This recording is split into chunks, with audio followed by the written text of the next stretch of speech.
seorang pengendara motor tewas, sementara satu pengendara lainnya kritis setelah ditabrak mobil box hingga menabrak truk di depannya di Kalideres, Jakarta Barat.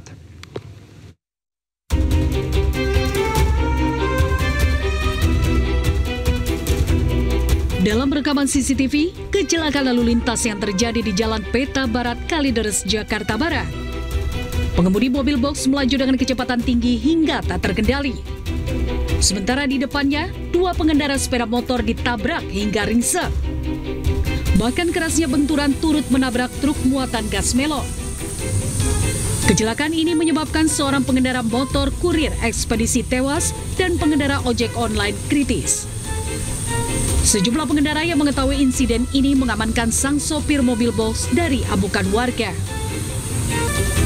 Petugas kepolisian dari unit Laka Lantas Satwil, Jakarta Barat langsung mengevakuasi jasad korban tewas dan korban kritis ke Rumah Sakit Umum Daerah Tanggerang. Dari Jakarta, Miftahul Gani, iNews melaporkan. Kebakaran hebat melanda kawasan padat penduduk di Desa Mensalong, Kabupaten Nunukan, Kalimantan Utara. Bangunan yang mayoritas terbuat dari kayu membuat api cepat membesar dan sulit dipadamkan.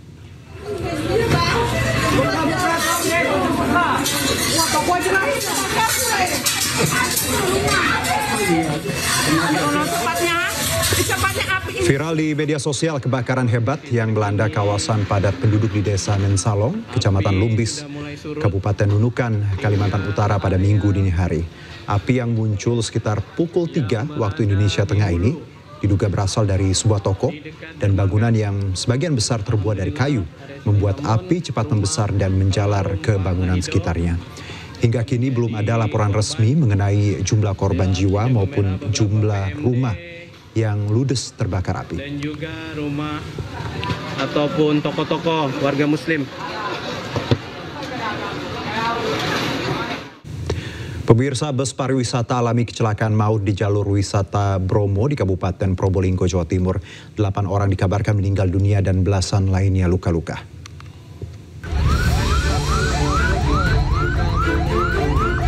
Kecelakaan maut terjadi di jalur wisata Bromo di Desa Botok, Kecamatan Lumbang, Kabupaten Probolinggo, Jawa Timur, Minggu siang. Bus pariwisata rombongan asal Jember diduga alami remblong hingga menabrak pagar pembatas jalan dan berhenti di depan rumah warga. Bus mengangkut sekitar 55 wisatawan yang baru pulang dari wisata Gunung Bromo. Kecelakaan ini mengakibatkan 8 korban meninggal dunia dan belasan orang terluka. Terus terdengar suara kayak ledakan itu di sana. Dari sana ledakan pertama, pas ledakan benturan di ini tembok ini, lingkaran di situ. Rombongan apa ini, Pak?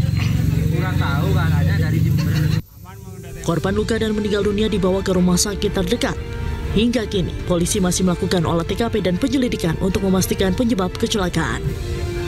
Dari Probolinggo, Jawa Timur, Hana Purwadi, iNews melaporkan. Dan untuk mengetahui informasi selengkapnya, kami terhubung dengan jurnalis iNews Hana Purwadi di Puskesmas Sukapura, Probolinggo, Jawa Timur. Selamat sore, Hana. Selamat sore juga. Ya, bagaimana, selamat sore pemirsa. Ya, bagaimana korban yang saat ini mungkin ada di Puskesmas Sukapura? Update-nya seperti apa, Hana? Siap, terima kasih Juna. Pemirsa, baru saja sekitar 5 menit korban laka yang terjadi di jalur Bromo udah dirujuk ke rumah sakit RSUD Dr. Saleh Kota Probolinggo. Barusan saja mereka korban harus mengalami perawatan medis lebih lanjut. Dan info yang kami dapat, korban meninggal dalam kecelakaan bus pariwisata rombongan dari Bina Sehat Kabupaten Jember ini sekitar 8 orang meninggal dunia dan masing-masing mereka ada namanya Bella Putri, Esti Purwa, Hendra Pratama, Wardatus Soleha, Aziza Farami Agustin, Arti Wibowati, Nasya Asika Nayana, dan satu masih belum diketahui namanya. Begitu Juno. Dan saat ini untuk kondisi korban luka-luka di puskesmas sudah semuanya dirujuk ke Rumah Sakit Dr. Saleh Kota Probolinggo, demikian juga yang dirawat inap masih di Rumah Sakit Arosi dan Rumah Sakit Tongas, begitu Juno. Baik, Hana, tadi 8 yang meninggal, sementara saya dengar juga belasan luka-luka, Hana. Dan Anda menyebutkan dari puskesmas mereka dirujuk ke rumah sakit. Berapa jumlah yang dirujuk ke rumah sakit ini, Hana, dari puskesmas ke rumah sakit tadi? Info yang kami dapat untuk yang di Puskesmas Sukapura 16 korban, yang di Puskesmas Lumbang 9 korban, dan di Rumah Sakit Arosi 9 korban. Gitu. Nah, bus pariwisata rombongan dari tim medis Jember ini, informasi yang kami dapat mengangkut sekitar kurang lebih 55 penumpang. Mereka menuju kawasan Bromo dan hendak menuju pulang mengalami musibah kejadian kecelakaan tunggal di jalur wisata Bromo, khususnya di Desa Boto, Kecamatan Lumbang, Kabupaten Probolinggo. Informasi awal, kecelakaan tunggal ini diduga remblong, namun polisi masih akan melakukan penyelidikan lebih lanjut terkait kecelakaan yang menewaskan 8 korban jiwa ini dulu. Oke, jadi belasan luka-luka tadi memang tersebar di beberapa tempat ya, Hana, ya, di puskesmas, juga ada rumah sakit, dan yang tempat Anda melaporkan ini sudah dirujuk kembali ke rumah sakit. Untuk olah TKP sendiri, saya dengar polisi masih melakukan olah TKP di tempat kejadian, seperti apa, Hana, update-nya? Untuk lokasi di kejadian, untuk sementara arus turun menuju masing-masing daerah seperti Surabaya dialihkan ke jalur Tongas. Untuk yang jalur Kota Probolinggo masih ditutup sementara karena bangkai dari bus masih belum dievakuasi dan masih menunggu olah TKP susulan lebih lanjut. Sementara itu Satlantas Polres Probolinggo Kabupaten sudah melakukan olah TKP dan nanti akan dikoordinasikan lagi olah TKP lebih lanjut yang melibatkan dari tim Dirlantas Polda Jatim, begitu Juno. Baik, jadi ada pengalihan arus karena tadi memang tempat kejadian ini membuat tadi 2 arus yang memang 2 arah ini terganggu seperti itu, Hana, ya. Baik, Hana, betul, ya ini kan dugaan awal adalah remblong. Apakah dari warga setempat Anda sempat berbincang, apakah titik ini memang sering terjadi kecelakaan atau seperti apa, Hana? Kalau kita lihat visualnya di layar kan memang konturnya menanjak seperti itu, Hana. Memang kondisi jalur Bromo itu kondisinya naik turun dan banyak kelokan karena diduga tidak menguasai laju dari bus sehingga bus tidak bisa dikendalikan dan menabrak parit, begitu. Dan mungkin untuk antisipasi lebih lanjut mungkin dibuatkan tempat khusus area stay atau parkir atau transit untuk kendaraan-kendaraan besar, karena selama ini yang kami lihat dan kami dengar bus pariwisata bisa naik ke kawasan atas. Jadi memang agak sulit ya untuk bus-bus besar, termasuk bus pariwisata harusnya untuk naik. Harusnya tadi ada tempat parkir seperti itu dan beralih ke kendaraan yang lebih kecil untuk ke atas ya, Hana, ya. Satu, Hana, sopir sendiri bagaimana, Hana? Apakah termasuk korban tewas atau seperti apa? Atau sudah diamankan? Informasi yang kami dapat, kondisi dari sopir mengalami luka dan sekarang masih dirawat dan masih belum dilakukan penyelidikan lebih lanjut mengingat kondisinya masih belum memungkinkan, begitu. Baik, Hana, terima kasih banyak atas laporan Anda. Selamat bertugas kembali.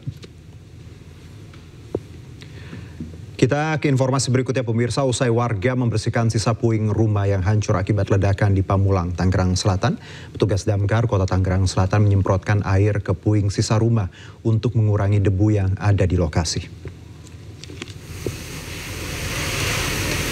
Seperti yang kita saksikan di layar saat ini, tahap pembersihan puing dilakukan warga di lokasi kejadian, sementara debu yang ada di lokasi memang sangat mengganggu petugas serta warga, sehingga penyemprotan seperti yang kita lihat ini memang diperlukan. 1 unit mobil damkar dikerahkan, serta ada 5 personel damkar diturunkan untuk menyemprot lokasi ledakan yang memang kalau kita lihat tersisa puing-puing dan beberapa bangunan memang roboh. Seperti itu, pemirsa.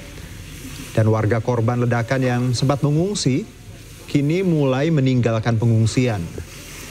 Mereka memilih kembali ke rumah mereka untuk melakukan pembersihan.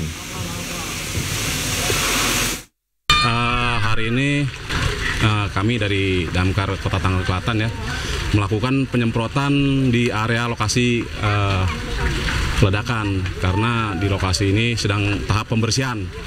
Nah, di tahap pembersihan ini banyak debu-debunya ya bertebaran, makanya kami diminta dari pihak lingkungan masyarakat sini untuk melakukan penyemprotan. Nah, hari ini kita menurunkan 1 unit untuk melakukan penyemprotan. Ya, kita tahu pemirsa, sebelumnya ledakan dahsyat yang menghancurkan belasan rumah di Pamulang mengakibatkan 7 orang terluka. Polisi memastikan sumber ledakan bukan berasal dari bahan peledak maupun sejenisnya.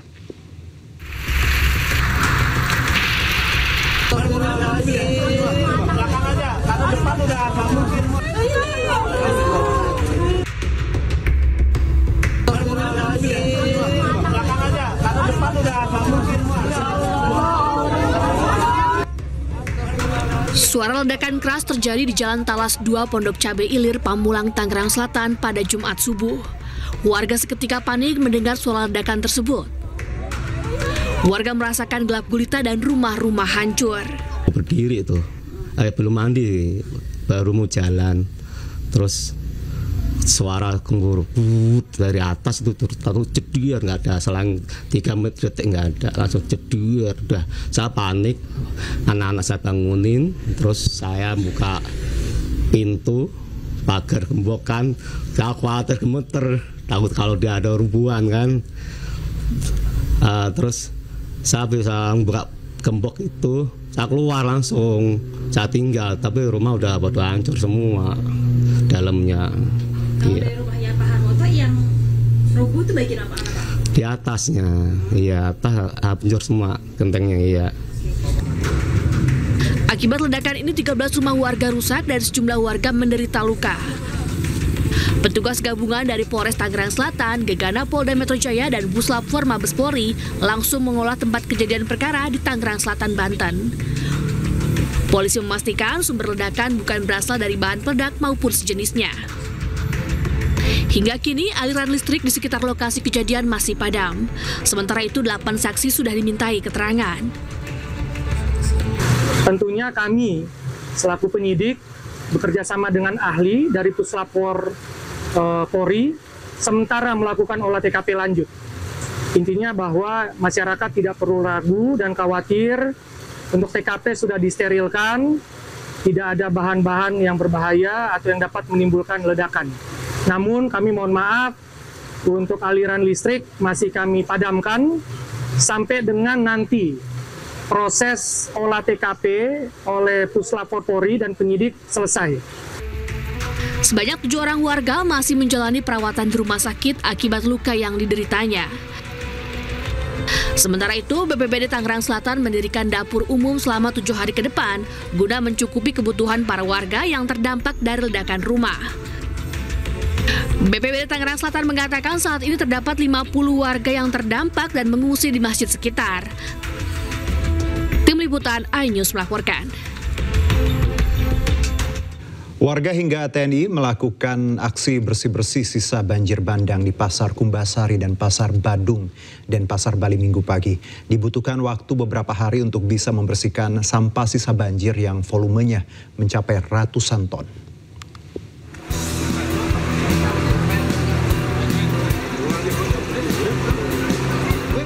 Prajurit TNI bersama petugas kebersihan dan warga bergotong royong membersihkan sampah dan puing-puing bangunan di kawasan Sungai Badung dan Pasar Bali Minggu pagi. Sebanyak 500 orang dari unsur TNI Polri, aparatur sipil negara, dan masyarakat bersama-sama membersihkan sampah, lumpur, dan puing-puing bangunan akibat bencana banjir. Aksi bersih-bersih ini dipimpin Dandim 1611 Badung Kolonel Iputu Tangkas Wiratawan. Para peserta dibagi dalam beberapa kelompok untuk diarahkan membersihkan area-area yang terdampak. Menteri Lingkungan Hidup dan Kehutanan Hanif Faisal Nurofik menyatakan butuh beberapa hari untuk bisa membersihkan sampah sisa banjir di 2 pasar ini yang volumenya mencapai ratusan ton. Ini Jadi semuanya unsur TNI, Polri, Angkatan Laut, Angkatan Udara, kemudian masyarakat, semua ada NGO, ada ojek, semuanya Pak, banyak sekali. Ada pencak silat. Jadi semuanya dilibat, pokoknya semua pihak wajib bergawe bersama. Ini mungkin perlu beberapa hari ya Pak untuk menyelesaikan sampah-sampah yang masih tersisa di sungai-sungai dan drainase yang menyumbat air, karena kemungkinan hujan masih tetap turun. Hari ini kita melakukan kegiatan pembersihan kurang lebih bergabung semua komponen masyarakat, termasuk juga TNI. Kami kerahkan kurang lebih 5 SSK, yaitu 5 orang. Sehingga bukan hanya sampai di sini saja, tapi berlanjut sampai dengan bersihnya pelaksanaan kegiatan ini bersih betul total, sehingga para pedagang di Kumbasari termasuk juga para pedagang di Pasar Badung lebih cepat beroperasional. Pasar Badung dan Pasar Kumbasari adalah lokasi yang terdampak banjir bandang cukup parah. Dua pasar ini merupakan fasilitas umum yang letaknya di tengah kota. Sejumlah kendaraan milik warga dan pedagang sempat terendam dan tidak sempat diselamatkan saat tiba-tiba banjir bandang menerjang. Dari Denpasar, Indira Ari Anyus melaporkan. Sementara itu pencarian 3 warga yang hilang akibat terseret arus banjir bandang di Nagekeo, Nusa Tenggara Timur masih dilakukan petugas gabungan. Sementara korban selamat banjir bandang yang mengalami luka mendapatkan pengobatan gratis.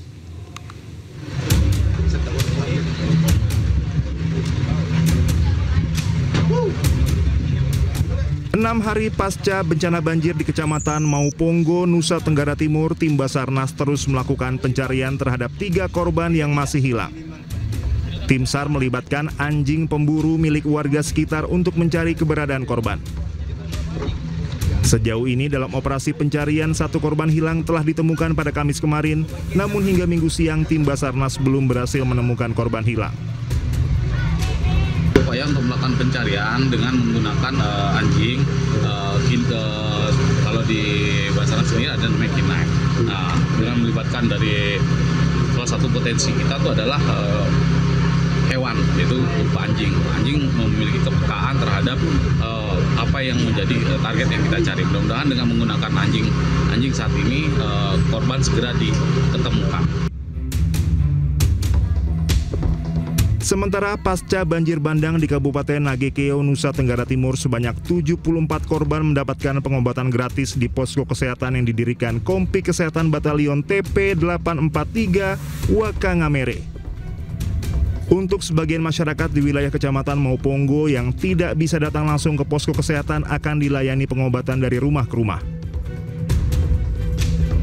Kita melaksanakan pelayanan kesehatan gratis pada masyarakat, di mana sampai dengan siang ini ada sekitar 74 masyarakat yang melaksanakan datang hadir langsung dalam kegiatan pengobatan gratis ini. Dan di mana sebagian besar luka-luka, baik luka-luka dalam kejadian ini dan juga luka-luka dalam proses evakuasinya. Dan sebagian ada beberapa masyarakat yang tidak bisa hadir, nanti rencana setelah ini akan kita datangi langsung ke rumah masyarakat tersebut. Dari total 7 korban banjir di Desa Sawu, 4 korban telah ditemukan tim SAR dan warga masyarakat. Sedangkan 3 korban lainnya, 1 diantaranya anak-anak masih hilang. Sebanyak 21 desa di Kecamatan Mauponggo terkena dampak bencana banjir bandang pada Senin 8 September 2025 lalu. Dari Nagekeo NTT, Joni Nura Ainus melaporkan. Dan untuk mengetahui perkembangan pasca banjir bandang yang menerjang Kabupaten Nagekeo NTT, kami terhubung dengan jurnalis iNews Joni Nura. Selamat sore waktu Jakarta, Joni. Bagaimana update penanganan bencana banjir di sana? Baik, selamat sore Juna. Dapat saya sampaikan bahwa saat ini saya sedang berada di lokasi bencana di Desa Kecamatan Mauponggo. Saat ini saya melaporkan bahwa informasi yang kami dapat tadi tim SAR kembali menggunakan anjing pemburu milik warga Mauponggo untuk mencari para korban yang dinyatakan masih hilang. Juno. Oke, ini pencarian korban. Kalau kita dapat datanya, kemarin disebutkan ada 3 yang masih hilang, Joni. Sore ini berapa data yang terbaru seperti itu untuk korban hilang? Baik, Juno, dapat saya sampaikan juga bahwa per hari ini korban yang hilang masih tetap 3 orang. Info yang kami baru dapat, salah satu warga yang selamat pada saat banjir bandang yang terjadi pada hari Senin yang mengalami luka-luka, sore tadi kembali meninggal dunia dan dalam perjalanan menuju ke Desa Sabu. Oke. Jadi korban meninggal bertambah. Sejauh ini jadi berapa total korban meninggal, Joni? Total korban yang sudah meninggal ada pasca banjir saat ini, Juno, sudah mencapai 5 orang. Juno, 3 orangnya masih dinyatakan hilang. Juno. 5 orang dan 3 orang masih dinyatakan hilang, seperti itu. Joni, untuk pengungsi sendiri bagaimana keadaan mereka sekarang? Para pengungsi memilih berdiam di tetangga atau di keluarga mereka. Mereka tidak mau tinggal di posko yang dibangunkan oleh pemerintah, sehingga mereka mengungsi secara mandiri, Juno. Hingga saat ini para pengungsi sangat membutuhkan bantuan berupa sembako. Dan yang paling utama adalah saat ini adalah warga di Kecamatan Maupongo sendiri, terkhusus para pengungsi sangat membutuhkan air bersih, Juno. Hingga saat ini air bersih di Kecamatan Maupongo sangat kurang, Juno. Baik, jadi mereka memilih mengungsi di tetangga dan kampung terdekat. Satu terakhir, Joni, saya dengar juga dapur umum ini katanya terlalu jauh, 3 km. Benar, Joni, ini yang dikeluhkan warga? Ya, benar sekali, Juno. Dapur umum ini berada di kantor kecamatan yang jauhnya sekitar 3 km. Bahkan di lokasi sendiri, sampai saat ini belum ada posko kesehatan yang dibangun oleh Pemda Nagekeo untuk menolong para warga. Posko yang dibangun kemarin adalah aparat TNI yang membangun posko dan kemarin juga sudah dibongkar kembali untuk melayani masyarakat yang mengalami sakit. Juno. Baik, Joni, terima kasih tadi. Semoga kebutuhan warga yang pokok ya, sembako, air bersih ini didengar pemerintah yang menyaksikan ini agar tadi segera diberikan kepada mereka yang membutuhkan. Terima kasih Joni atas laporan Anda, selamat bertugas kembali. Terima kasih Juno. Ribuan warga Jakarta dan sekitarnya memadati Taman Mini Indonesia Indah hari ini. Pengunjung datang bersama keluarga untuk menikmati libur akhir pekan. Beragam hiburan hadir di Taman Mini, mulai pertunjukan budaya di setiap anjungan dari berbagai provinsi, hingga sekedar berkeliling menggunakan sepeda atau skuter yang dapat pengunjung sewa di Taman Mini. Taman Mini juga menyediakan banyak ruang terbuka hijau dan area pendukung aktivitas piknik untuk keluarga.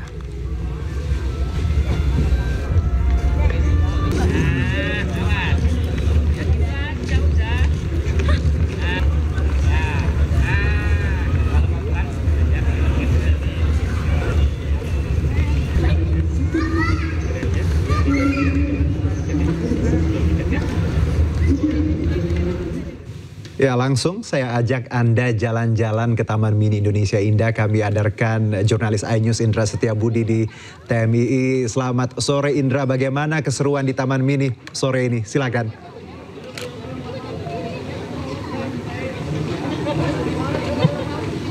Baik Juno, selamat sore. Juno dan juga pemirsa, dapat kami informasikan situasi terkini di momen libur weekend. Dan meskipun tidak hanya weekend saja, maupun libur apapun, memang Taman Mini Indonesia Indah Jakarta Timur selalu ramai Juno oleh para pengunjung yang ingin menghabiskan waktu luang bersama keluarga tercinta. Dan kalau kita melihat pantauan kami dari siang hingga sampai sore hari ini semakin sore semakin ramai sekali, dan pada pukul 16 waktu Indonesia Barat tadi sore saja ini sudah mencapai angka 11.000 lebih pengunjung, dan sifatnya masih sementara karena tiket masih dijual untuk para masyarakat yang ingin masih menghabiskan waktu luang bersama keluarga. Dan memang nantinya para masyarakat yang nanti masuk pintu utama nanti akan dijemput dengan salter-salter yang akan dijemput dengan angling untuk melintasi atau mengelilingi di kawasan seluas 150 hektar ini di Taman Mini. Berbagai macam anjungan maupun juga berbagai macam wisata yang ada di Taman Mini ini bisa dilihat secara langsung oleh para pengunjung. Dan tidak hanya untuk melihat melalui angling saja, masyarakat juga bisa menyewa. Anda bisa saksikan Juno, ini tadi sewa skuter ini sangat ramai sekali oleh para pengunjung. Tidak hanya skuter saja, dan sewa sepeda juga sangat ramai oleh para peminat berolahraga untuk mengelilingi di kawasan seluas 150 hektar ini untuk berkeliling menuju wisata-wisata yang berada di Taman Mini. Dan harga terjangkau memang Juno. Harga 30.000 saja untuk maksud kami 40.000 per 30 menit ini untuk skuter dan 40.000 per jam untuk sepeda begitu. Dan memang antusias masyarakat ini untuk memilih ini sangat ramai sekali, dan ini kami akan tunjukkan salah satu keseruan bagi pengunjung yang berada di sini yang tadi mengantri untuk melihat ataupun menyewa skuter listrik begitu. Kita langsung tanya saya Juno untuk keseruan apa saja, mengapa mereka menginginkan untuk menyewa untuk berkeliling di kawasan Taman Mini ini. Selamat sore, Mbak. Haya, halo. Kak, namanya siapa, Kak? Alia. Kak Alia ini dari mana nih? Dari Tangerang Selatan. Wah, jauh sekali ya, Kak. Ini kenapa, ini bersama siapa saja di sini, Kak? Kebetulan hari ini saya dan teman-teman saya lagi keliling-keliling di Taman Mini nih sama teman-teman. Oke. Ya. Ini tadi saya lihat ngantri ya untuk menyewa skuter. Ini kenapa nih membeli skuter untuk berkeliling-keliling menggunakan skuter? Gimana, Kak? Oke, jadi yang pertama Taman Mini ini kan luas dan isinya diverse. Ada berbagai hal yang menarik dari Indonesia. Nah, oleh karena itu kita juga sebagai siswa SMP juga pengen ngelihat ada apa aja nih yang bisa dikelilingin di Taman Mini, apalagi ini setelah direvitalisasi seperti itu. Oke, kalau terkait harga terjangkau nggak nih, Kak? Untuk dompet pelajar sih terjangkau sih, Mas. Ya. Oke, tadi udah keliling kemana aja nih teman-teman nih, Kak? Tadi kita udah keliling-keliling ngelihat gedung-gedung rumah-rumah Indonesia yang zaman dulu. Tadi kita juga ngelewatin ada istana seperti itu. Oke, terima kasih, Kak. Selamat berwisata ya, rekan-rekan semua adik-adik ya. Ya begitu Juno dan juga pemirsa, mereka memilih memang untuk berwisata menggunakan skuter dikarenakan lantaran untuk bisa leluasa begitu. Melainkan kalau angling ini hanya terbatas pergerakan, namun ketika mereka menyewa untuk skuter ini mereka bisa berkeliling di kawasan seluas 150 hektar di kawasan Taman Mini Indonesia Indah ini, Juno. Dan nantinya, dan memang meskipun tutupnya pada pukul nanti 7 dan tepatnya masyarakat pada 8 malam nanti ini sudah ditutup total, namun nanti pada puncaknya ini ada air mancur bernari ini yang biasa ditunggu-tunggu oleh para pengunjung untuk melihat aksi drone yang berada di kawasan Taman Mini untuk melihat air mancur bernari, Juno. Dan bagi Anda yang masih bingung untuk memilih menghabiskan waktu luang bersama keluarga, Taman Mini Indonesia Indah menjadi salah satu wisata favorit yang perlu Anda kunjungi di samping harga terjangkau maupun juga lokasinya yang mudah diakses.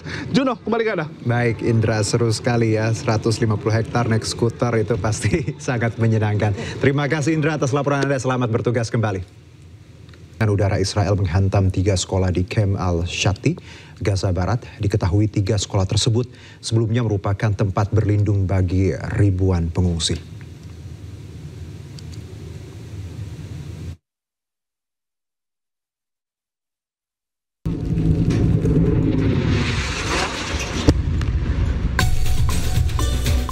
Serangan udara Israel menargetkan 3 sekolah, yakni Al-Shit Sauro, Al-Aliyah, dan Shihabir yang berafiliasi dengan UNRWA di Camp Al-Shati di Gaza Barat pada Sabtu waktu setempat. Rekaman menunjukkan momen ketika beberapa rudal menghantam sekolah Al-Shit Sauro dan sekitarnya dengan kepulan asap tebal yang membumbung tinggi. Warga terlihat berlarian sesaat setelah serangan udara menghantam sekolah itu. Diketahui ada ribuan pengungsi yang berlindung di 3 sekolah tersebut.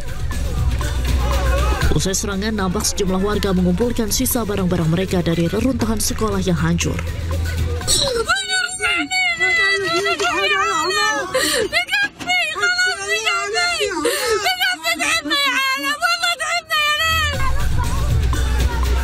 Menurut laporan, tentara Israel sebelumnya telah mengeluarkan peringatan melalui telepon untuk memberitahu warga agar mengevakuasi diri dari sekolah tersebut sebelum pengeboman terjadi.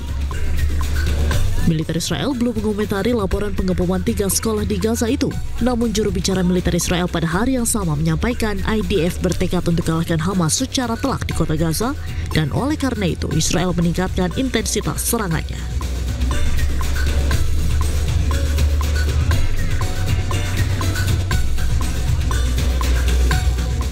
Serangan udara Israel yang diduga menghancurkan sebuah rumah di lingkungan Al-Rimal sebelah barat kota Gaza, Hamas pun mengecam serangan brutal Israel yang menargetkan permukiman warga.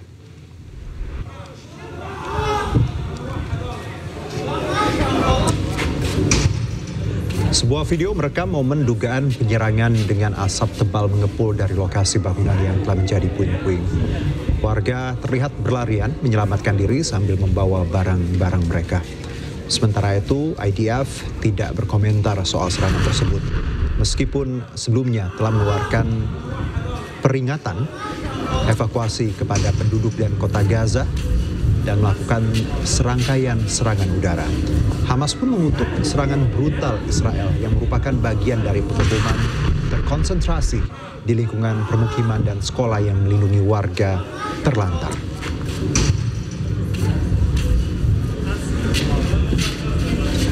Puluhan kapal kemanusiaan Global Summit Flotilla Sabtu malam bersiap untuk bertolak ke Gaza, Palestina dari pelabuhan Bizerte, Tunisia, termasuk 5 kapal kemanusiaan milik Indonesia Global Peace Convoy. Aktivis kemanusiaan dan warga Tunisia memadati pelabuhan Bizerte untuk persiapan pelayaran menembus blokade Gaza. Rencananya armada kapal Global Summit Flotilla akan memulai pelayaran mengarungi Laut Mediterania pada Minggu siang waktu Tunisia. Setidaknya ada puluhan kapal yang nantinya akan berlayar ke Gaza melalui pelabuhan Bizerte. Kapal kemanusiaan ini akan bertemu dengan puluhan kapal lainnya dari pelabuhan Catania, Italia, dan bersama-sama berlayar untuk menembus blokade Gaza dan membuka koridor kemanusiaan. Kapal Global Summit Flotilla akan mengangkut 700 aktivis kemanusiaan dari berbagai profesi, seperti tim medis, aktivis kemanusiaan, influencer, dan jurnalis dari berbagai negara.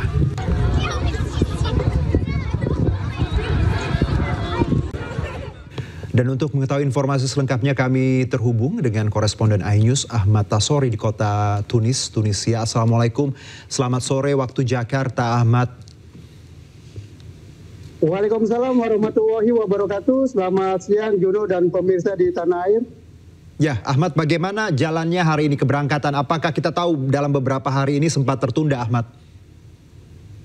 Ya, perlu kita informasikan bahwa hari ini, tepatnya pada tanggal 14 September, rencananya ratusan aktivis dari Global Summit Flotilla akan melakukan pelayaran dari Pelabuhan Bizerte yang merupakan salah satu pelabuhan nomor 2 terbesar di Tunisia. Rencananya pemberangkatan ini akan berlayar pada jam 7 malam nanti waktu Tunisia dan mereka akan bertolak ke pelabuhan yang berada di Gamat untuk melakukan penyelesaian seperti untuk pengecekan paspor dan juga stempel keluar dari negara Tunisia, Juno. Baik Ahmad, total ada berapa yang berangkat? Karena kita tahu ada beberapa yang memang mengundurkan diri karena waktu sempat tertunda beberapa kali sehingga tidak memungkinkan untuk beberapa kontingen berangkat, Ahmad. Ya, betul benar sekali bahwa rencananya ada sekitar 700 relawan yang akan mengikuti pelayaran menuju Gaza, tepatnya melalui Laut Mediterania. 700 relawan ini merupakan dari 44 negara, tidak termasuk dari Indonesia yang masih memiliki sikap yang sama seperti yang kemarin sudah disampaikan oleh Ketua Koordinator IGPC. Namun demikian, 5 kapal yang merupakan milik Indonesia seperti kapal Soekarno, kapal Malahayati, kapal Diponegoro, dan kapal Hasanuddin tetap akan mengikuti pelayaran dalam misi kemanusiaan menembus blokade Gaza dan membuka koridor kemanusiaan. Juno, perlu kami informasikan bahwa hari ini ada sekitar 38 kapal yang sudah siap untuk melakukan pelayaran, baik itu yang dari Tunisia ada sekitar 21 kapal dan 17 lainnya dari Italia. Kami lihat dari floating tracking, kapal-kapal tersebut sudah standby dan siap untuk melakukan pelayaran untuk menuju Gaza, Palestina, Juno. Baik, kita tahu juga bagaimana warga Tunisia menyambut pemberangkatan ini. Mereka berkumpul, apakah nanti juga di pukul 7 malam waktu Tunisia mereka akan mengantarkan para relawan, Ahmad, yang akan berangkat ini? Ya, tentunya antusiasme dari masyarakat Tunisia sendiri sangat besar, mengingat bahwa perjuangan masyarakat Tunisia terhadap bangsa Palestina juga sangat mendukung sekali. Masyarakat tentunya nanti akan seperti hari-hari sebelumnya, baik itu di Pelabuhan Sidi Bosaid yang ribuan masyarakat Tunisia akan tumpah ruah untuk mengantarkan para aktivis kemanusiaan dari berbagai negara, Juno. Kami melihat bahwa semalam sebelum ada persiapan pun mereka terlihat bahwa ribuan bahkan puluhan ribu masyarakat Tunisia sudah memadati Pelabuhan Bizerte untuk mengantarkan para aktivis kemanusiaan dari berbagai negara untuk melakukan perjalanan menembus Laut Mediterania, Juno. Baik Ahmad, terima kasih atas laporan Anda. Walaupun tadi wakil kita memang urung berangkat, tapi paling tidak 5 kapal milik Indonesia kita tetap tadi jalan dan akan berangkat. Dan semangat kita sama, Free Palestine. Ahmad, terima kasih Ahmad atas laporan Anda. Selamat bertugas kembali. Indonesia berhasil pulangkan warga negara Indonesia dari Nepal secara bertahap. Dari 78 WNI di Nepal, sejauh ini sudah 57 WNI tiba di tanah air.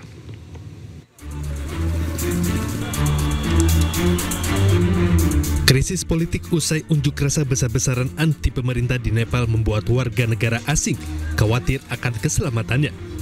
Pemerintah Indonesia pun secara bertahap memulangkan warga negaranya dari pusaran konflik. Sejauh ini sudah 57 warga negara Indonesia tiba di tanah air. Kepulangan WNI dilakukan secara bertahap. Sehingga total ada 57 warga negara kita yang dapat kita pulangkan ya per tanggal 13 hari ini, waktu malam hari nanti. Kemudian masih tersisa 21 ya, rencananya besok 17 akan kembali pulang, tanggal 15 ada 2 dan tanggal 18 ada 2. Jadi total insya Allah pada tanggal 18 September seluruh warga negara Indonesia yang melakukan kunjungan singkat ya, dapat kembali pulang ke Indonesia. Sementara Direktur Perlindungan WNI Kementerian Luar Negeri menambahkan, WNI yang sudah menetap di Nepal memilih bertahan karena kondisinya semakin kondusif. Tim Liputan iNews melaporkan. Ya, pemirsa, gerakan anak muda Nepal membuat ramai diperbincangkan warganet. Bukan kerusuhan, melainkan ratusan Gen Z membersihkan dan memperbaiki berbagai fasilitas yang rusak pasca demo.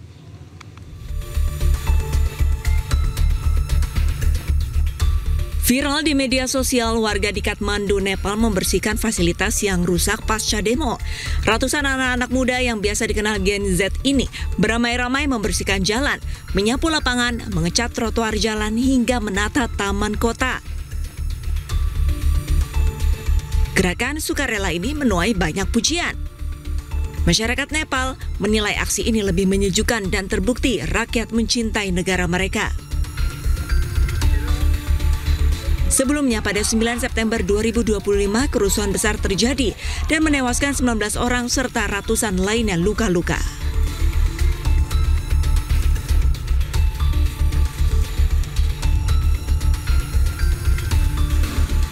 Pemirsa, kericuhan terjadi saat demonstrasi besar-besaran menolak imigran asing di London, Inggris.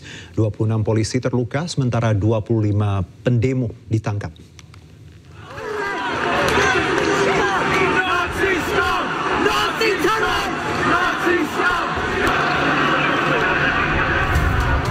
Lebih dari 110.000 orang dari kelompok sayap kanan yang diinisiasi politisi sekaligus aktivis Toby Robinson mengikuti aksi unjuk rasa bertajuk Unite the Kingdom.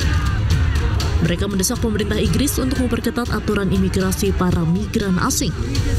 Namun aksi unjuk rasa itu berakhir rusuh karena bentrok dengan petugas keamanan di London. Kericuhan pun pecah setelah massa mencoba masuk ke area steril yang dekat dengan massa demo tandingan bertajuk Stand Up to Racism yang diikuti sekitar 5.000 orang. Tercatat 26 polisi terluka dan 4 diantaranya mengalami luka serius setelah terlibat bentrokan dengan demonstran. Sementara itu 25 orang pendemo ditangkap dengan tuduhan kekerasan, penyerangan, dan pelanggaran lainnya. Diketahui kepolisian setempat mengerahkan 1.600 petugas dan tambahan 500 petugas dari kepolisian lain untuk memantau demonstrasi tersebut. Pelaku pembunuhan terhadap staf Kedutaan Besar Republik Indonesia di Lima, Peru, Zetro Leonardo Purba ditangkap oleh kepolisian Peru di San Martin de Porres. Mereka yang ditangkap berjumlah 5 orang.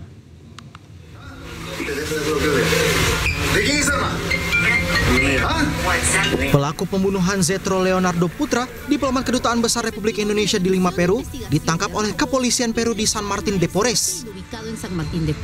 Mereka yang ditangkap berjumlah 5 orang. 3 diantaranya merupakan warga negara Venezuela dan 2 lainnya warga negara Kuba. Kelimanya ditangkap di tempat yang diyakini menjadi pusat operasi mereka, yaitu di sebuah hotel di Avenida Peru, San Martin de Porres. Adapun barang bukti yang disita pihak kepolisian adalah pistol yang dipakai untuk menembak Zetro dan sepeda yang digunakan untuk melancarkan aksi itu.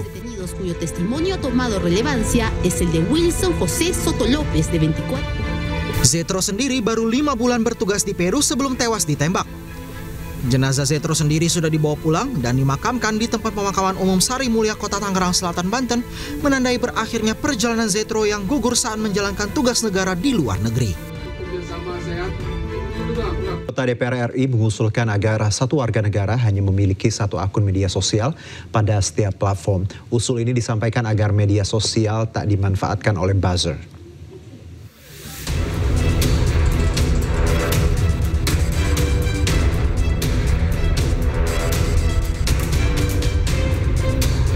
Sekretaris Fraksi Partai Gerindra DPR RI Bambang Haryadi mengusulkan ide agar satu warga negara hanya punya satu akun media sosial tiap platform medsos. Bambang menyebut ide ini untuk menghindari akun anonim maupun akun palsu. Bambang mengatakan informasi yang disampaikan di media sosial harus dapat dipertanggungjawabkan. Ia menyoroti fenomena akun anonim dan buzzer alias pendengung yang belakangan ini marak berseliweran di berbagai media sosial. Menurutnya, akun-akun anonim tersebut marak digunakan untuk melakukan kejahatan. Bambang Haryadi menegaskan usulan ini bukan untuk membatasi demokrasi namun menjadikan suara masyarakat yang digaungkan melalui medsos adalah suara nyata dari warga itu sendiri. Bukan akun anonim atau buzzer yang bertujuan memframing kondisi untuk kepentingan kelompoknya. Sebelumnya dalam rapat dengar pendapat umum panja penyiaran dengan perusahaan Google, YouTube, Meta, dan TikTok di Komplek Parlemen Senayan, Jakarta 15 Juli 2025, anggota Komisi 1 DPR RI Oleh Soleh mengusulkan satu orang dibatasi memiliki satu akun media sosial. Ketentuan ini dapat membatasi seseorang memiliki banyak akun. TikTok dan YouTube semuanya ini dalam rangka memfilter akun ganda. Rekomendasi saya, pimpinan dan mohon dicatat sekretariat, dalam rancangan dimasukkan bahwasanya platform digital tidak boleh membuat akun ganda. Saya minta ini. Boleh hanya satu akun asli saja, tidak boleh satu orang memiliki akun ganda. Baik perusahaan, lembaga maupun personal. Karena satu-satunya cara itulah yang bisa menghandle berbagai ilegal konten-konten. Politikus PKB ini menilai keberadaan second akun atau akun ganda sangat merusak dan bisa disalahgunakan. Ia menyinggung keberadaan buzzer yang justru mengalahkan sosok berkualifikasi di media sosial. Oleh pun meminta seluruh platform media sosial dapat menyaring keberadaan akun ganda.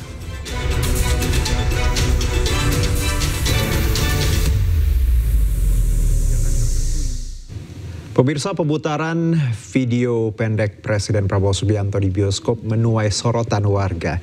Menteri Sekretaris Negara Prasetyo Hadi menyebut pemutaran video berisi program terobosan Presiden Prabowo tersebut adalah hal wajar selama mematuhi aturan berlaku.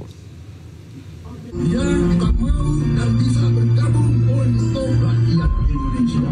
Kita ingin menghilangkan kemiskinan dari bumi Indonesia. Kita harus jaga hari ini.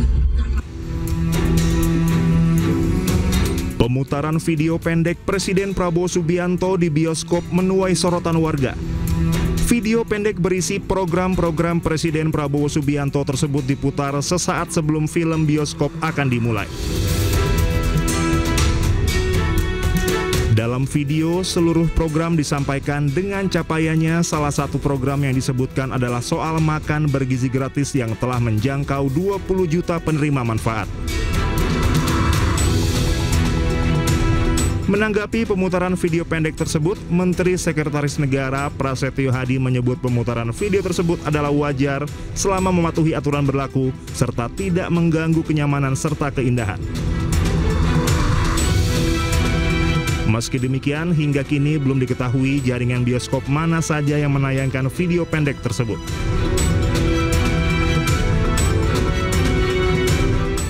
Pemirsa, 6 lembaga HAM mengumumkan dibentuknya Lembaga Nasional Hak Asasi Manusia. Lembaga ini dibentuk untuk mencari fakta terkait unjuk rasa dan kerusuhan yang terjadi akhir Agustus hingga awal September di Jakarta dan sejumlah daerah lain.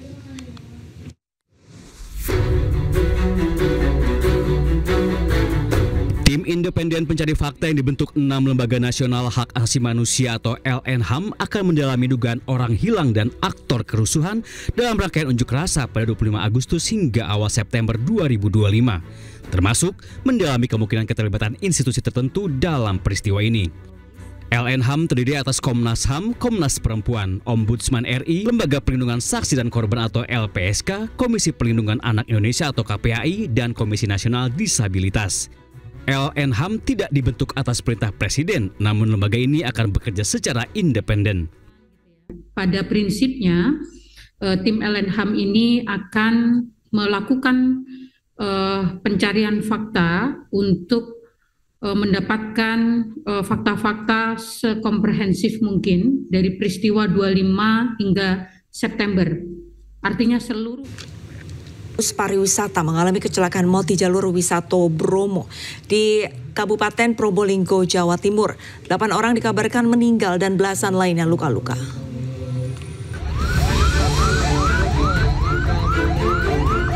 Kecelakaan maut terjadi di jalur wisata Bromo di Desa Botok, Kecamatan Lumbang, Kabupaten Probolinggo, Jawa Timur, Minggu siang. Bus pariwisata rombongan asal Jember diduga alami remblong hingga menabrak pagar pembatas jalan dan berhenti di depan rumah warga. Bus mengangkut sekitar 55 wisatawan yang baru pulang dari wisata Gunung Bromo. Kecelakaan ini mengakibatkan 8 korban meninggal dunia dan belasan orang terluka.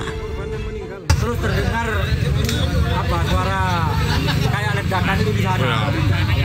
Dari sana ledakan pertama, pas ledakan benturan di ini tembok ini, lingkaran di situ. Rombongan apa ini, Pak? Kurang tahu, katanya dari Jember. Korban luka dan meninggal dunia dibawa ke rumah sakit terdekat. Hingga kini, polisi masih melakukan olah TKP dan penyelidikan untuk memastikan penyebab kecelakaan. Dari Probolinggo, Jawa Timur, Hana Purwadi, iNews melaporkan. Sebuah gudang tempat penyimpanan sampah di kawasan Kiara Condong, Kota Bandung, Jawa Barat, hangus terbakar pada Minggu siang. Banyaknya material sampah yang mudah terbakar mengakibatkan api cepat membesar dan menghanguskan isi gudang. Melaporkan terjadi kebakaran Jalan Ibrahim Aji yang terbakar gudang. Sedang dalam penanganan petugas. Petugas pemadam kebakaran langsung berupaya memadamkan api di sebuah gudang di kawasan Kiara Condong, Bandung, Jawa Barat. Situasi terkini sedang pemadaman oleh Mako Pusat. Demikian laporan sementara yang dapat dilaporkan. Terima kasih. Kebakaran ini terjadi pada Minggu siang. Bangunan yang terbakar adalah gudang kosong seluas 6.000 meter persegi di mana sebagiannya dijadikan gudang penyimpanan sampah. Material gudang yang mudah terbakar membuat api cepat merambat dan membesar. Hari ini ternyata ya sebuah gudang yang kosong ternyata tumpukan sampah ya. Tumpukan sampah dan alhamdulillah sudah dipadamkan luas area kurang lebih ini 6.000 meter persegi ya. Yang terbakarnya sebagian. Ini adalah tumpukan sampah dan alhamdulillah sudah kita tangani. Hingga saat ini belum dapat dipastikan penyebab kebakaran. Tidak ada korban jiwa dalam peristiwa ini dan kondisi gudang mengalami kerusakan berat akibat terbakar. Dari Bandung, Jawa Barat, Juhpita Meilana, iNews melaporkan. Kebakaran hebat melanda kawasan padat penduduk di Desa Mensalong, Kabupaten Nunukan, Kalimantan Utara. Bangunan yang mayoritas terbuat dari kayu membuat api cepat membesar dan sulit dipadamkan.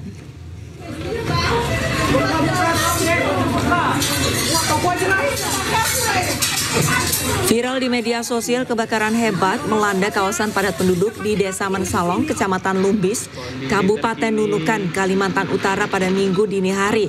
Api yang muncul sekitar pukul 3 waktu Indonesia Tengah ini diduga berasal dari sebuah toko.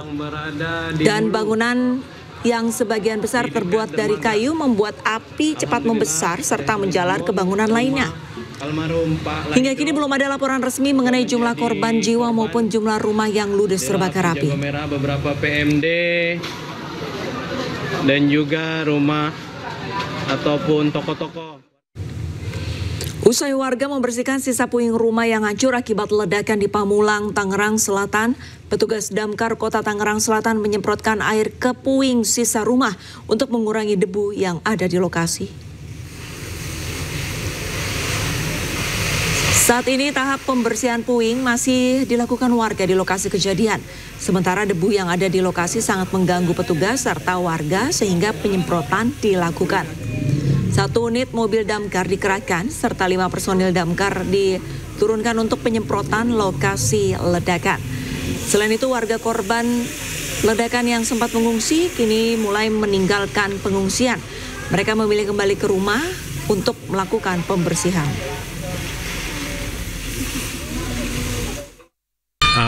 Hari ini kami dari Damkar Kota Tangerang Selatan ya melakukan penyemprotan di area lokasi ledakan karena di lokasi ini sedang tahap pembersihan. Nah di tahap pembersihan ini banyak debu-debunya ya bertebaran, makanya kami diminta dari pihak lingkungan masyarakat sini untuk melakukan penyemprotan. Nah, hari ini kita menurunkan 1 unit untuk melakukan penyemprotan. Ledakan dahsyat yang menghancurkan belasan rumah di Pamulang mengakibatkan 7 orang terluka, sementara 50 orang mengungsi. Polisi memastikan sumber ledakan bukan berasal dari bahan peledak maupun sejenisnya.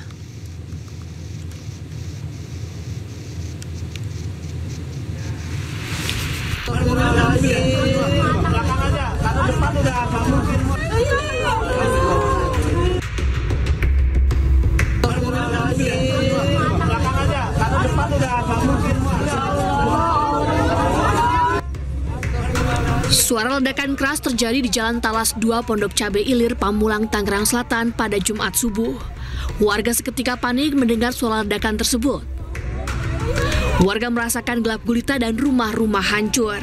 Berdiri tuh, belum mandi, baru mau jalan, terus suara gemuruh dari atas itu tahu cedar, nggak ada selang 3 menit detik nggak ada, langsung cedar. Udah saya panik, anak-anak saya bangunin, terus saya buka pintu pagar gembokan, saya khawatir gemeter, takut kalau dia ada rubuhan kan. Terus saya bisa buka gembok itu, saya keluar langsung, saya tinggal, tapi rumah udah pada hancur semua dalamnya. Kalau dari rumahnya Pak Harmoto yang roboh itu bagian apa? Di atasnya, iya, atas hancur semua gentengnya, iya. Akibat ledakan ini 13 rumah warga rusak dan sejumlah warga menderita luka. Petugas gabungan dari Polres Tangerang Selatan, Gegana Polda Metro Jaya, dan Puslap Forma Mabes Polri langsung mengolah tempat kejadian perkara di Tangerang Selatan, Banten. Polisi memastikan sumber ledakan bukan berasal dari bahan peledak maupun sejenisnya. Hingga kini aliran listrik di sekitar lokasi kejadian masih padam. Sementara itu 8 saksi sudah dimintai keterangan. Tentunya kami selaku penyidik bekerja sama dengan ahli dari Puslapor Polri sementara melakukan olah TKP lanjut. Intinya bahwa masyarakat tidak perlu ragu dan khawatir, untuk TKP sudah disterilkan, tidak ada bahan-bahan yang berbahaya atau yang dapat menimbulkan ledakan. Namun kami mohon maaf, untuk aliran listrik masih kami padamkan sampai dengan nanti proses olah TKP oleh Puslapor Polri dan penyidik selesai. Sebanyak 7 orang warga masih menjalani perawatan di rumah sakit akibat luka yang dideritanya. Sementara itu, BPBD Tangerang Selatan mendirikan dapur umum selama 7 hari ke depan guna mencukupi kebutuhan para warga yang terdampak dari ledakan rumah. BPBD Tangerang Selatan mengatakan saat ini terdapat 50 warga yang terdampak dan mengungsi di masjid sekitar. Tim Liputan iNews melaporkan. Warga hingga TNI melakukan aksi bersih-bersih sisa banjir bandang di Pasar Kumbasari dan Pasar Badung Denpasar, Bali Minggu pagi. Dibutuhkan waktu beberapa hari untuk bisa membersihkan sampah sisa banjir yang volumenya mencapai ratusan ton.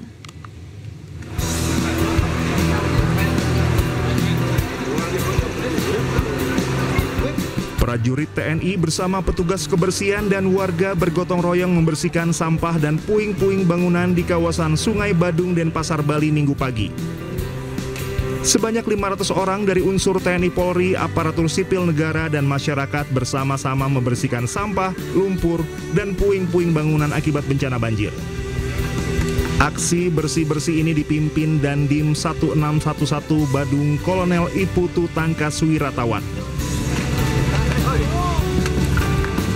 Para peserta dibagi dalam beberapa kelompok untuk diarahkan membersihkan area-area yang terdampak. Menteri Lingkungan Hidup dan Kehutanan Hanif Faisal Nurofik menyatakan butuh beberapa hari untuk bisa membersihkan sampah sisa banjir di 2 pasar ini yang volumenya mencapai ratusan ton. Ini semuanya unsur TNI, Polri, Angkatan Laut, Angkatan Udara, kemudian masyarakat, semua ada NGO, ada ojek, semuanya Pak, banyak sekali. Ada pencaksilat, jadi semuanya dilibat, pokoknya semua pihak wajib bergawe bersama. Ini mungkin perlu beberapa hari ya Pak untuk menyelesaikan sampah-sampah yang masih tersisa di sungai-sungai dan drainase yang menyumbat air, karena kemungkinan hujan akan masih tetap turun. Hari ini kita melakukan kegiatan kebersihan kurang lebih bergabung semua komponen masyarakat, termasuk juga TNI, kami kerahkan kurang lebih 5 SSK, yaitu 500 orang. Sehingga bukan hanya sampai di sini saja, tapi berlanjut sampai dengan bersihnya pelaksanaan kegiatan ini bersih betul total, sehingga para pedagang di Kumbasari, termasuk juga para pedagang di Pasar Badung lebih cepat beroperasional.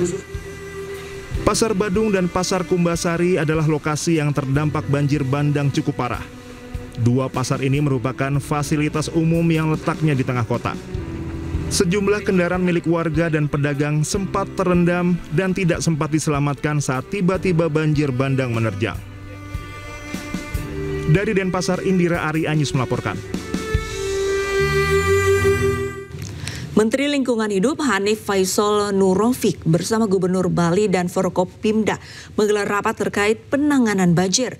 Hanif mengungkap area hutan di sekitar sungai di Denpasar hanya 3% dan Pemprov Bali akan melakukan reforestasi serta penataan ulang tata ruang.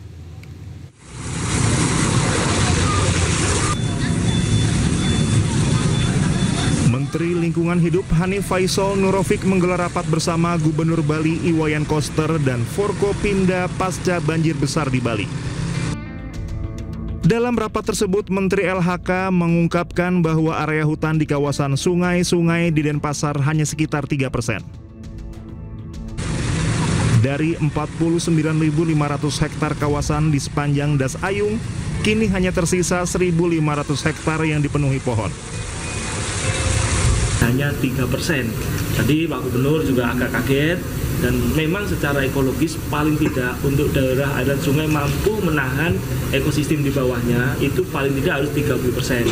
Nah ini Das Ayun ini salah satu das yang penting karena di bawahnya ada Denpasar, Badung, Gianyar, dan Tabanan. Jadi itu cukup serius, sehingga tadi Bapak Gubernur dan seluruh Forkopimda menyatukan langkah untuk mengembalikan fungsi dari landscape ini untuk menjadi tahan atau resilient terkait dengan bencana hidrometeorologi.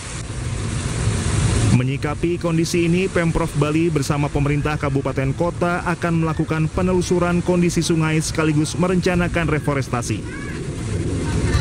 Maka momentum ini, banjir yang terjadi yang begitu besar, itu supaya menjadi pelajaran berharga bagi kita semua untuk memiliki tanggung jawab bagaimana menjaga alam Bali ini agar ekosistemnya terjaga dengan baik, sehingga tidak mengganggu kehidupan masyarakat dan mengancam generasi ke depan kita. Banjir besar terjadi setelah hujan deras mengguyur Bali sejak 9 September yang menyebabkan sejumlah wilayah di Bali terendam banjir. Dari Denpasar, Indira Ari Anyus melaporkan. Pencarian 3 warga yang hilang akibat terseret arus banjir bandang Nigagekeo, Nusa Tenggara Timur masih dilakukan petugas gabungan. Sementara korban selamat banjir bandang yang mengalami luka mendapatkan pengobatan gratis.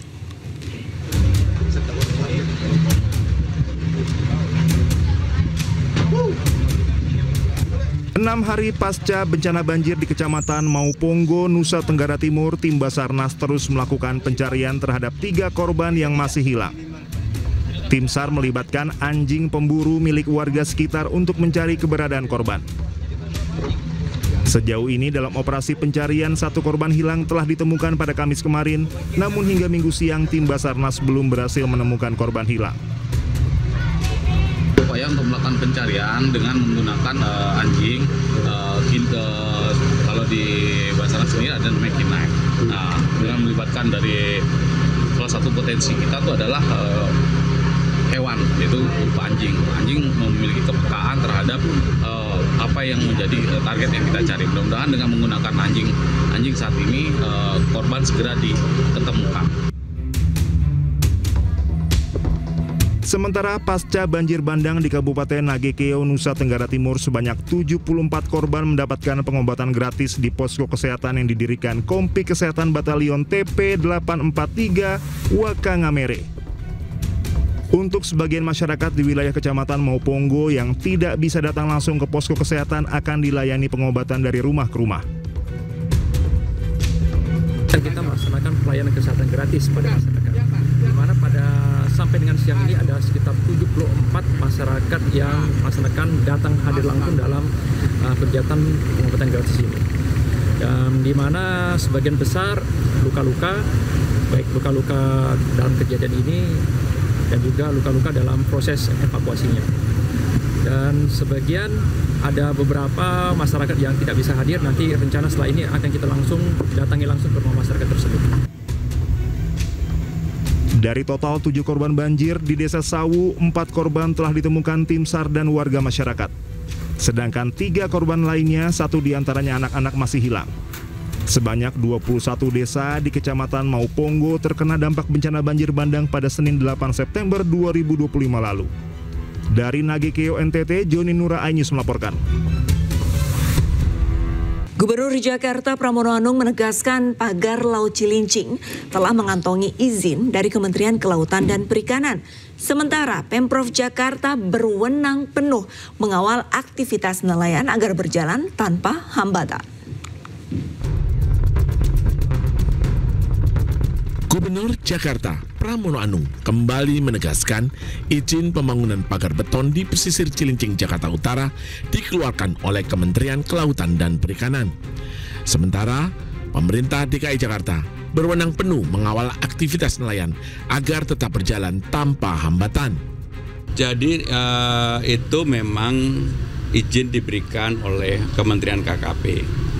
Saya sendiri sudah mempelajari secara detail, maka saya meminta kepada dinas terkait, termasuk Dinas Sumber Daya Alam, Sumber Daya Air, untuk berkomunikasi dengan PT tersebut, agar para nelayan yang selama ini mencari nafkah di tempat itu tidak terganggu.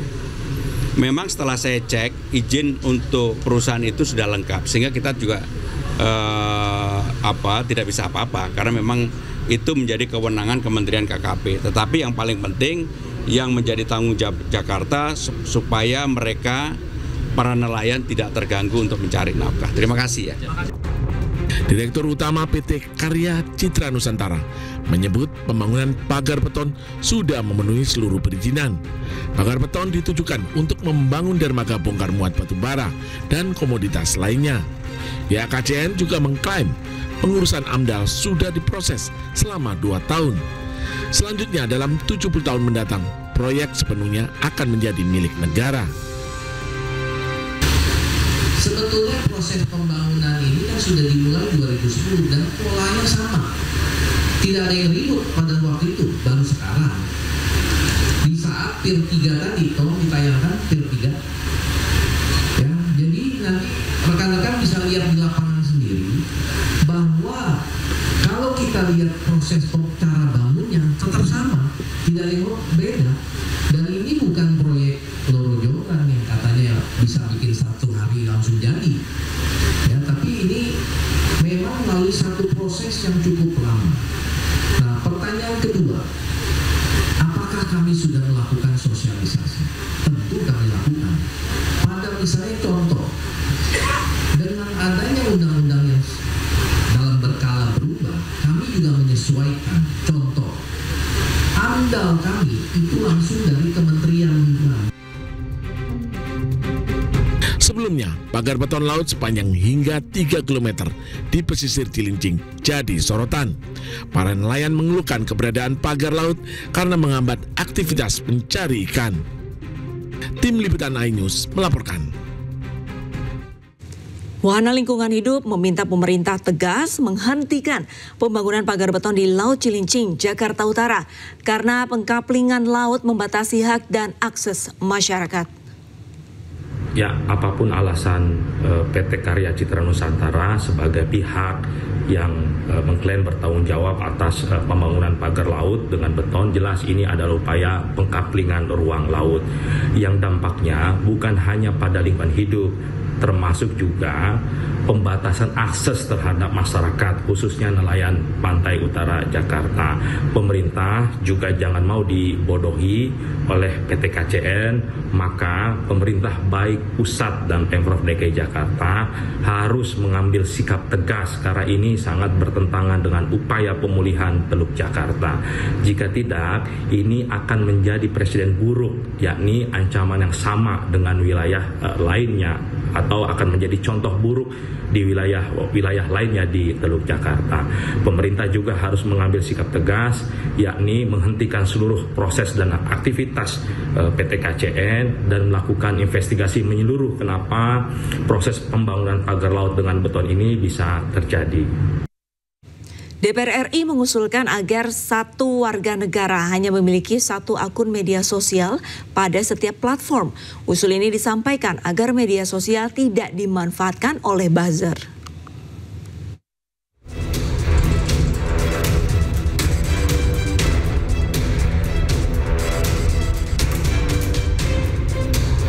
Sekretaris Fraksi Partai Gerindra DPR RI Bambang Haryadi mengusulkan ide agar satu warga negara hanya punya satu akun media sosial tiap platform medsos. Bambang menyebut ide ini untuk menghindari akun anonim maupun akun palsu. Bambang mengatakan informasi yang disampaikan di media sosial harus dapat dipertanggungjawabkan. Ia menyoroti fenomena akun anonim dan buzzer alias pendengung yang belakangan ini marak berseliweran di berbagai media sosial. Menurutnya, akun-akun anonim tersebut marak digunakan untuk melakukan kejahatan. Bambang Haryadi menegaskan usulan ini bukan untuk membatasi demokrasi namun menjadikan suara masyarakat yang digaungkan melalui medsos adalah suara nyata dari warga itu sendiri.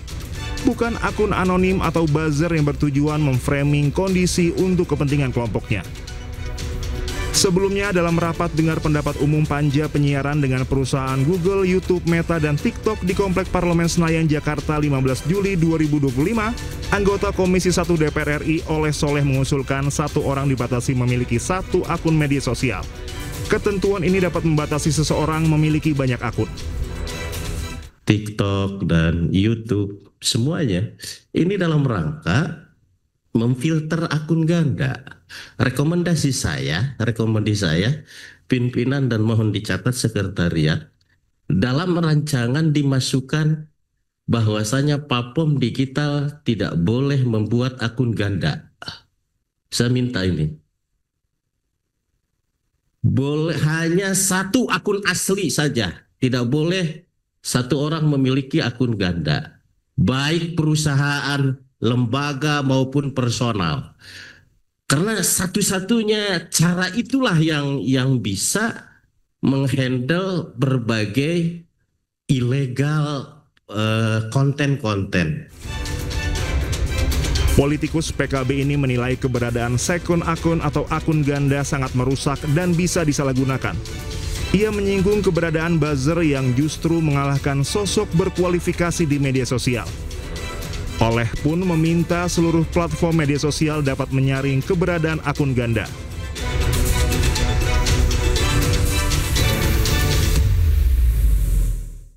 Pemutaran video pendek Presiden Prabowo Subianto di bioskop menuai sorotan warga. Menteri Sekretaris Negara Prasetyo Hadi menyebut pemutaran video berisi program-program terobosan Presiden Prabowo tersebut adalah hal wajar selama mematuhi aturan berlaku.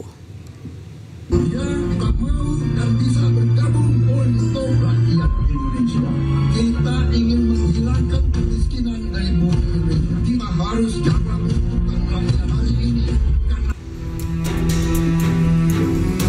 Pemutaran video pendek Presiden Prabowo Subianto di bioskop menuai sorotan warga. Video pendek berisi program-program Presiden Prabowo Subianto tersebut diputar sesaat sebelum film bioskop akan dimulai. Dalam video, seluruh program disampaikan dengan capaiannya. Salah satu program yang disebutkan adalah soal makan bergizi gratis yang telah menjangkau 20 juta penerima manfaat. Menanggapi pemutaran video pendek tersebut, Menteri Sekretaris Negara Prasetyo Hadi menyebut pemutaran video tersebut adalah wajar selama mematuhi aturan berlaku serta tidak mengganggu kenyamanan serta keindahan. Meski demikian, hingga kini belum diketahui jaringan bioskop mana saja yang menayangkan video pendek tersebut.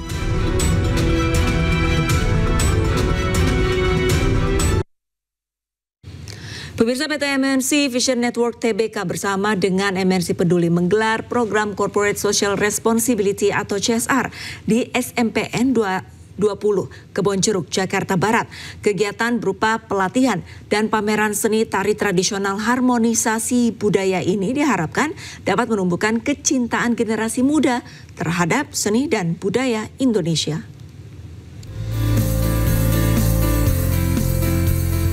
Ratusan siswa-siswi SMP Negeri 220 Kebonjeruk, Jakarta Barat antusias mengikuti pelatihan dan pameran seni tari tradisional harmonisasi budaya yang digelar PT MNC Vision Network Tbk bersama MNC Peduli.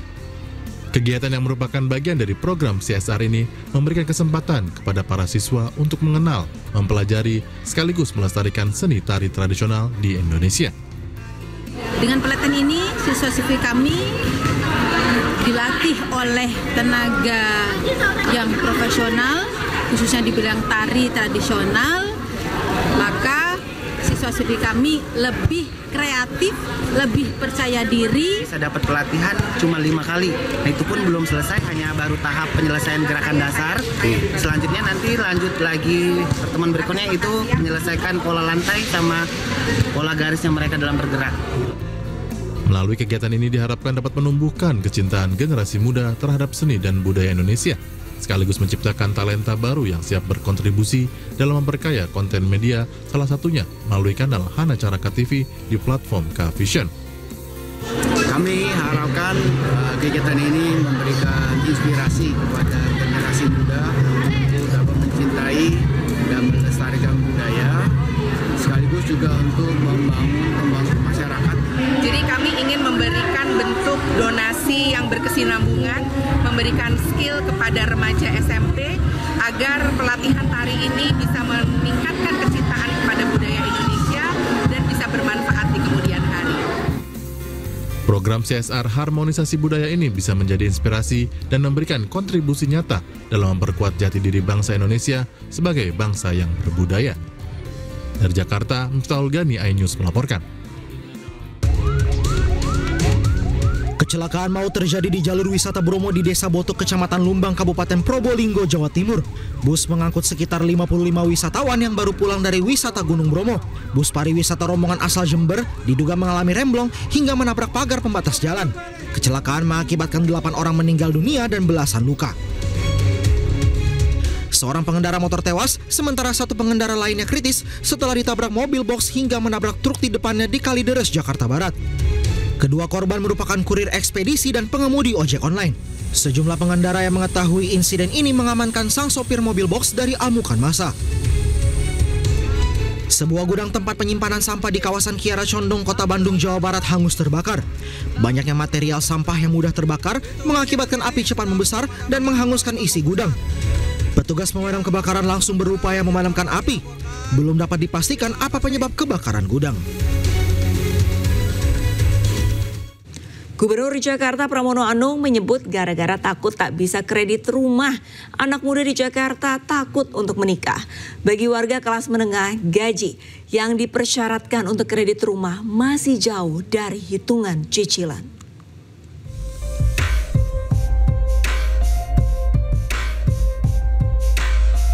Bagi anak muda kelas menengah usia 25 hingga 30 tahun dan baru bekerja kurang dari 5 tahun, beli rumah di Jakarta masih jauh dari harapan.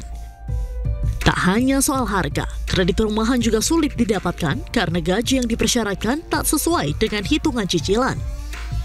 Bahkan, gara-gara sulit beli rumah, Gubernur Jakarta Pramono Anung menyebut banyak anak muda tidak berani menikah. Prediksi Pramono Anung soal keterkaitan harga rumah dan takut menikah mungkin ada benarnya. Dalam Sistem Informasi Manajemen Menikah atau SIMKA, angka pernikahan Jakarta 2024 mencapai terendah dalam 6 tahun terakhir, yaitu hanya sekitar 40.000 orang atau turun terus sejak 2020, 2021, dan 2022 yang mencapai rata-rata 46.000 orang. Pada 2023, angka pernikahan turun ke 43.000 orang. Meski rumah bukan satu-satunya alasan, tapi ketersediaan hunian jelas penting dalam sebuah pernikahan. Dengan gaji yang rata-rata UMR di angka 5 juta dan harga hunian yang mungkin maybe kalau kita ambil KPR itu nggak pernah di bawah 400 juta sih, itu sangat-sangat tidak, menurutku nggak make sense aja sih dengan gaji saat ini. Ngelihat harga rumah, harga tanah itu emang sangat-sangat tinggi, sedangkan pendapatan kita bulanan itu ya masih sangat jauh lah. Jadi kalaupun nabung kayak berapa persen dari pendapatan itu saya ragu juga sih bakal tercapai. Menjawab keresahan warga soal hunian, Pramono Anung menyebut akan membangun 19.809 unit rumah dalam 5 tahun ke depan. Rencana itu sekaligus sejalan dengan program 3 juta rumah pemerintah pusat. Mengenai 3 juta rumah itu menurut saya momentumnya pas banget. Apalagi kemudian diberikan subsidi melalui program KPP ini. Sehingga dengan demikian bagi warga di mana aja ini memberikan kemudahan dan mudah-mudahan ini membuat keberanian yang belum punya rumah untuk segera nikah. Agar terjangkau kelas menengah, Pemprov Jakarta akan menggandeng Kementerian Perumahan dan Permukiman untuk menyiapkan subsidi harga rumah dan bunga rendah bagi masyarakat. Dari Jakarta, Tim Liputan iNews melaporkan. Pemirsa, ada kabar gembira bagi mahasiswa di Jakarta. Pemprov DKI Jakarta akan memberikan beasiswa kuliah ke luar negeri bagi 100 orang mahasiswa. Gubernur Jakarta Pramono Anung akan meluncurkan beasiswa bagi warga Jakarta yang mirip dengan skema beasiswa LPDP Kementerian Keuangan. Beasiswa difokuskan bagi mahasiswa Jakarta yang ingin melanjutkan kuliah ke luar negeri, terutama bagi mereka yang berasal dari keluarga kurang mampu. Nantinya para penerima beasiswa diwajibkan kembali ke Jakarta untuk berkontribusi membangun Jakarta di masa depan. Persiapkan, mudah-mudahan tahun depan sudah bisa mulai, kalau bisa 100 aja mahasiswa yang kita berikan LPDP untuk dengan pola Jakarta ya, yang bisa sekolah ke luar negeri, saya yakin akan menjadi modal yang baik untuk anak-anak Jakarta, terutama bagi yang tidak beruntung. Karena itu saya ingin diberikan bagi yang tidak beruntung, maka ini juga akan selain memotong garis ketidakberuntungan, mempersiapkan SDM yang lebih baik, kemudian juga membuka wawasan bagi anak-anak itu dalam keluarganya. Jadi saya akan lakukan itu. Guna meningkatkan kualitas pendidikan dan kesehatan anak, Kemensi Peduli bersama Universitas Terbuka dan One Sight Essilor-Luxottica Foundation ini memberikan pemeriksaan mata serta kacamata gratis bagi para siswa di Tangerang Selatan, Banten. Tak hanya itu, 500 siswa ini juga mendapatkan perlengkapan sekolah seperti tas, sepatu, dan buku bacaan. Bertempat di Universitas Terbuka Tangerang Selatan, Banten, Kemensi Peduli bersama Universitas Terbuka dan One Sight Essilor-Luxottica Foundation memberikan pemeriksaan mata serta kacamata gratis bagi para siswa. Acara yang dihadiri 500 siswa, mulai dari tingkat dasar, menengah hingga atas ini pun terlihat antusias menjalani pemeriksaan kesehatan matanya. Tak hanya itu, para siswa yang hadir juga mendapatkan perlengkapan sekolah seperti tas, sepatu, dan buku bacaan. Saya merasa terbantu karena pada akhirnya saya bisa mendapatkan kacamata yang layak untuk mensupport kegiatan belajar saya. Pemberian kacamata gratis ini sebagai bukti dukungan para stakeholder untuk menciptakan penglihatan yang sempurna demi menuju generasi emas 2045. Kolaborasi kita dengan mitra, dengan MSC, dengan One Sites itu tetap kita lanjutkan. Upaya nyata kita bahu-membahu dan merangka mencerdaskan bangsa. Hari ini kami kerjasama dengan UT, Universitas Terbuka, dan juga MNC Peduli dalam kegiatan berbakti sosial ini secara besar-besaran untuk 500 anak SD sampai SMA. Dan kami merasa ini adalah kegiatan yang sangat penting karena deteksi dini untuk kelainan penglihatan itu sangat penting dan bisa mempengaruhi pembelajaran mereka di sekolah.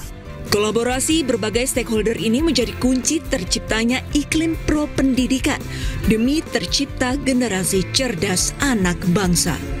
Dari Tangerang Selatan, Banten, Nunung Purnomo, iNews melaporkan. Udara Israel menghantam 3 sekolah di Kem Al-Shati, Gaza Barat. Diketahui 3 sekolah tersebut sebelumnya merupakan tempat perlindungan bagi ribuan pengungsi.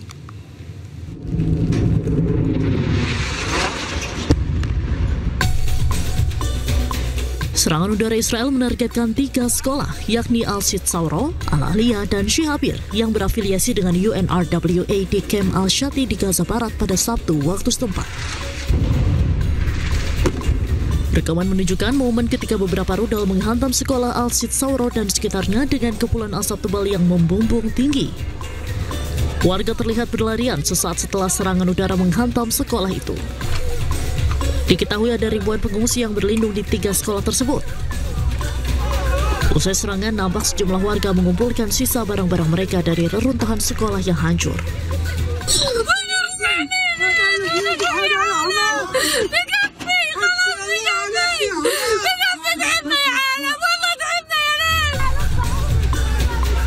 Menurut laporan, tentara Israel sebelumnya telah mengeluarkan peringatan melalui telepon untuk memberitahu warga agar mengevakuasi diri dari sekolah tersebut sebelum pengeboman terjadi. Militer Israel belum mengomentari laporan pengeboman 3 sekolah di Gaza itu. Namun juru bicara militer Israel pada hari yang sama menyampaikan IDF bertekad untuk kalahkan Hamas secara telak di kota Gaza, dan oleh karena itu Israel meningkatkan intensitas serangannya.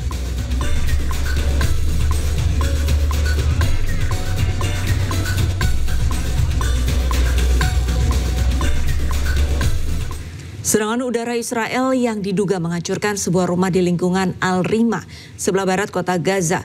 Hamas pun mengecam serangan brutal Israel yang menargetkan permukiman warga.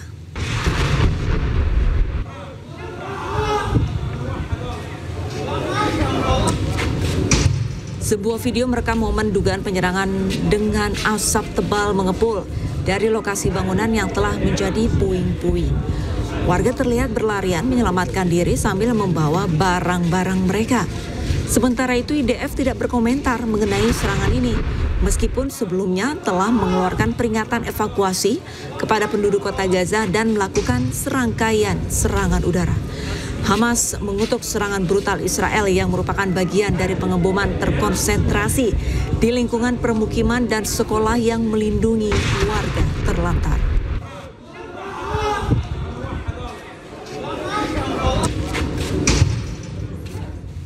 Indonesia berhasil memulangkan warga negara Indonesia dari Nepal secara bertahap. Dari 78 WNI di Nepal, saat ini sudah 57 WNI tiba di tanah air.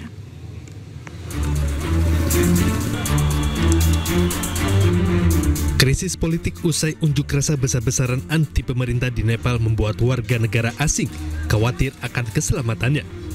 Pemerintah Indonesia pun secara bertahap memulangkan warga negaranya dari pusaran konflik. Sejauh ini sudah 57 warga negara Indonesia tiba di tanah air. Kepulangan WNI dilakukan secara bertahap. Sehingga total ada 57 warga negara kita yang dapat kita pulangkan ya per tanggal 13 hari ini, waktu malam hari nanti. Kemudian masih tersisa 21 ya, rencananya besok 17 akan kembali pulang, tanggal 15 ada 2 dan tanggal 18 ada 2. Jadi total insya Allah pada tanggal 18 September seluruh warga negara Indonesia yang melakukan kunjungan singkat ya, dapat kembali pulang ke Indonesia. Sementara Direktur Perlindungan WNI Kementerian Luar Negeri menambahkan, WNI yang sudah menetap di Nepal memilih bertahan karena kondisinya semakin kondusif. Tim Liputan iNews melaporkan. Nepal resmi memiliki Perdana Menteri baru usai gejolak politik yang memicu kerusuhan besar di ibu kota. Mantan Ketua Mahkamah Agung Sushila Karki dilantik sebagai Perdana Menteri sementara. Sushila Karki dilantik sebagai Perdana Menteri sementara pada Jumat waktu setempat. Penunjukan Karki dilakukan oleh ribuan aktivis menggunakan aplikasi Discord. Dengan dilantiknya Karki, Nepal resmi memiliki pemimpin perempuan pertama pasca demonstrasi besar yang berujung kerusuhan.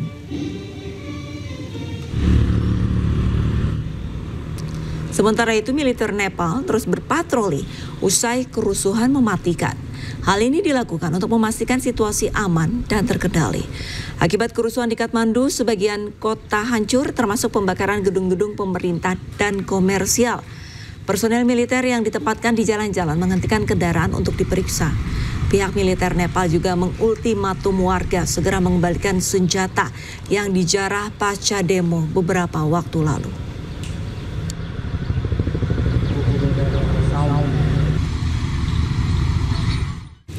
Gerakan anak muda Nepal membuat ramai diperbincangkan warganet. Bukan kerusuhan, melainkan ratusan Gen Z membersihkan dan memperbaiki berbagai fasilitas yang rusak pasca demo.